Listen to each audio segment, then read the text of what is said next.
John Coleman.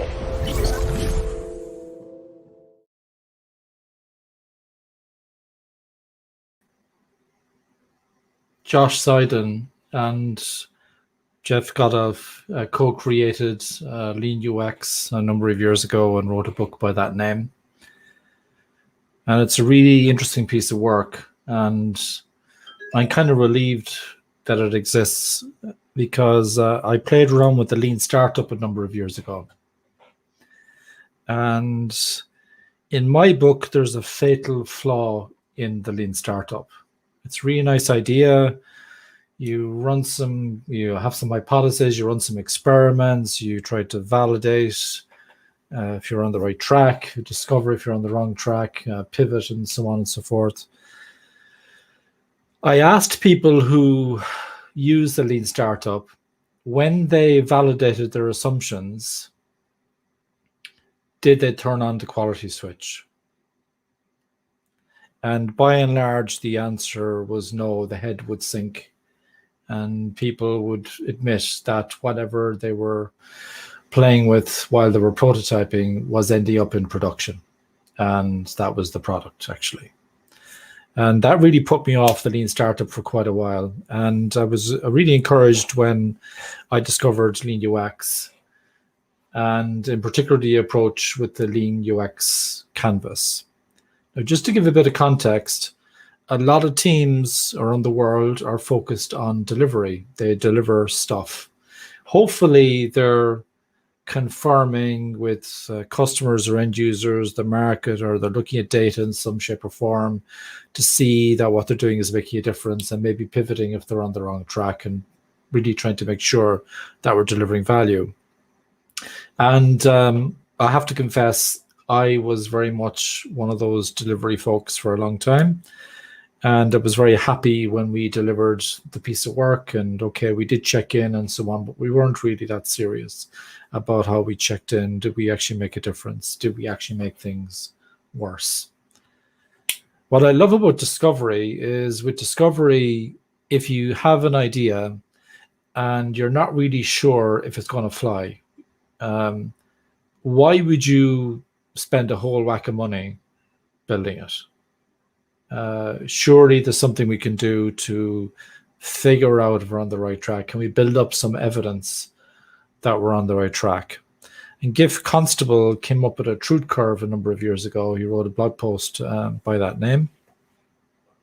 And on the truth curve, on the horizontal axis, you've got the level of effort put into making something real.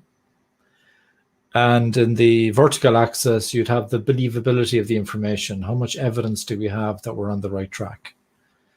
And if you like, on the right-hand side of the vertical axis, we're building up evidence, starting with maybe talking to customers, maybe just having customer interviews, maybe doing some low-fidelity prototypes, maybe doing some higher-fidelity prototypes. You might have heard of the movie Wizard of Oz, a movie from the 1940s, and there was a little dog called Poncho, I think, who pulled the curtain back towards the end of the movie, and they all thought they were looking at a wizard on the screen, but actually they discovered he was fake, that there was some kind of crazy professor kind of guy who was pulling levers, actually making the fake wizard appear real on the screen. And so sometimes it's a good idea to do a Wizard of Oz experiment. I believe Zappos did that when the founder of Zappos wanted to figure out if people would buy shoes online. I believe what he did was he put together some kind of website solution, but he didn't have the full supply chain. He didn't have the full end-to-end system even. But what he did have was he had photographs of the shoes from these various luxury shops where women buy fabulous high heels and so on. He put them onto his website with permission. And when people ordered those shoes, he went down to the store, bought the shoes, packed them up in Zappos labeling, I guess sent it off by FedEx or something like that. And he was just proving that people would buy shoes online, so he didn't have to do the fully fledged end-to-end concept to cash. He basically just did a little piece of that and used a lot of manual processes just to figure out, because he could have developed a really fantastic fully fledged solution and then understood that maybe people wouldn't buy shoes online. So that's a fairly famous experiment. I hope I did a decent job of telling that. There's the landing page experiments, which really kind of irritate me, if I'm honest. My banking app, and they say, you can try this new feature. And I click on the link and it says, so now you have to ring this number. It's not available yet. But the bank got some information that maybe I would click on that and that I might be semi-interested. And there's all sorts of different types of experiments. And so lower cost, higher cost. And so along the truth curve, typically what we would expect is roughly around the 45-degree line, not exactly. You'd expect that as you put more effort into, figure out if you're on the right track, I guess, you should be acquiring some more evidence that you are on the right track. And when I do this exercise with people, typically after a Scrum with UX workshop, and I ask them to put an X marks the spot, and how much evidence do they have? A lot of the time, they would have delivered the whole thing, the full-fledged solution, without any experiments, and their X marks the spot was way below the line that you would have expected. So they had no evidence really that this was going to be valuable to customers and end users, and so that's kind of sad, really. So what I love about Lean UX is they got this Lean UX canvas, and it starts with the business problem. What's the problem that we're trying to solve?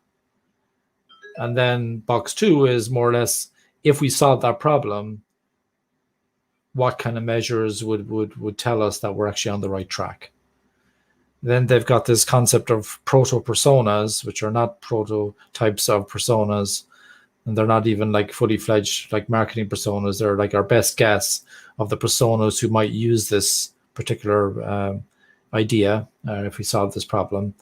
So we guess, we have a best effort, and we run some experiments later on to figure out if these are the right proto personas. And then having guessed those, we would then look at, okay, for Sally and for John and for Matthew, what are the needs and wants that they have, and how could we potentially meet their wants and needs? And only then, in box 5 of 8 of a Lean UX canvas, do you talk about solutions, some potential solutions that might help Sally or Matthew or John to deal with their wants and their needs. Then there's boxes 6, 7, and 8, which are focused on hypotheses and experiments. Essentially, what's the most risky assumption that we have in the entire Lean UX canvas?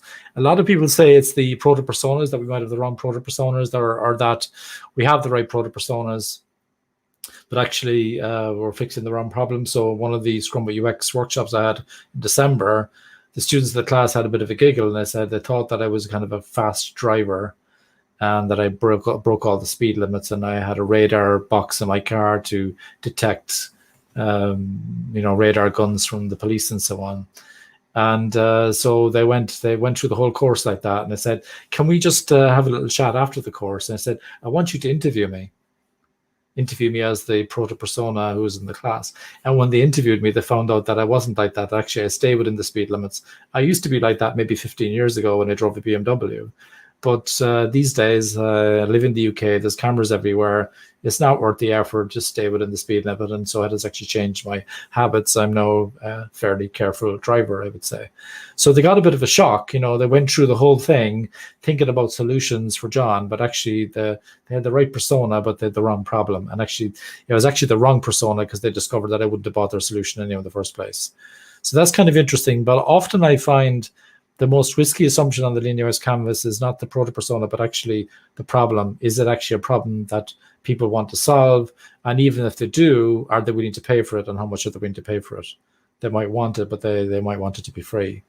And so then you talk about, what's the earliest thing that we can learn? And the last box 8, which is really nice for me, is what could we do in 30 minutes? What could we do in a day? What could we do in a week, a month? A lot of people say, "Oh, we could do a survey." I said, "We can't do a survey in half an hour. You might be able to send the survey, but you have to design it. You have to make sure it's statistically valid, and all these things. It could take you a week, could even take you a couple of weeks to put together a survey." And they really struggle with it. And often the answer is, well, could we just ring the proto-persona, ring people, recruit people who fit those proto personas and see if just run some interviews basically. And there's a skill in doing interviews as well, and UX people are really good at that, and no leading questions and all this kind of thing. So the point is that when you have Lean UX, you can do all this discovery, and it's really, really good. But then how do you mix that discovery work with delivery work? So Scrum has a rhythm, it's got a heartbeat. So Lean UX has sense and respond. Scrum has inspect and adapt, and is following the 3 pillars of a transparency, inspection, adaptation. Scrum is about cross-functional teams. Lean UX is about cross-functional collaboration, not necessarily teams, but maybe across teams of teams or people who aren't even in teams. And so what do you do then to try and get dual track agile, as Jeff Patton would have put it, to work really well without it being kind of like discovery first and then delivery second? How can we kind of get it to kind of interweave so that there's a good flow there? And so product backlog refinement tends to be a good place for UX practitioners and non-UX practitioners on the team to work together to do some discovery, save part of the agenda for discovery, and maybe even design some experiments in there, maybe get some agreement for the non-UXers on the team to maybe attend customer interviews, even just to take notes and stuff like that. And so when you do this, it lifts the transparency on the Scrum team. And so the non-UXers get to appreciate more what the UXers do, instead of thinking they just do widgets. They realize, they do ethnographic studies, they do all sorts of prototyping. There's a skill to preparing for customer interviews. There's a skill to actually recruiting people to match the personas. There's a skill to getting feedback that isn't kind of leading the audience, so to speak. So product backlog refinement becomes the nerve center, if you like, and the UXers coach or teach or mentor, or a combination of those, all things UX, to willing volunteers on the rest of the Scrum team. We wouldn't want to inflict. If you don't want to be doing UX, don't do it. But there might be some willing volunteers there. And so what I really love about combining Scrum with Lean UX is it deals with that flaw that I perceive is in the Lean Startup. Because when I ask people, when they use Lean Startup, when they validate their hypothesis, when they've confirmed that they're on the right track and they build up more and more evidence, and they haven't turned on the quality switch, that quality switch comes for free with Scrum because we've got a definition of done. So once we got past our prototyping and all that kind of business, if we know we want to nail this, we want to just deliver this, we've got lots of evidence now that we should just go ahead and build this thing, then Scrum is a definition of done. And so we don't need to worry about quality being sacrificed. And that for me is the real, that's the real beauty about Scrum at UX. I did another episode where I talked about how might you have a Kanban board that visualize UX and non-UX work. And so I went through some of those options on another episode. I'm not going to cover that today. This is about Scrum with UX.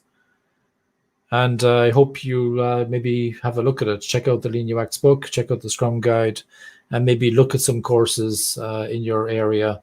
It's a really cool course. It's not just for UX folks. It's actually for UXers and non-UXers alike. I get a lot of designers coming to the workshops. I get developers coming, agile coaches and so on. But there's probably more UXers coming than non-UXers. And I think it's a pity because those poor people who attend the workshop, they discover they have to kind of transfer that information from the training workshop to the non-UXers, and it doesn't quite work that way. You don't just kind of hand something. They need to experience it over a couple of days. So check it out. And if you don't have budget for a course, check out the Lean UX Canvas, and Jeff Gothelf has a website, and all the relevant information is there.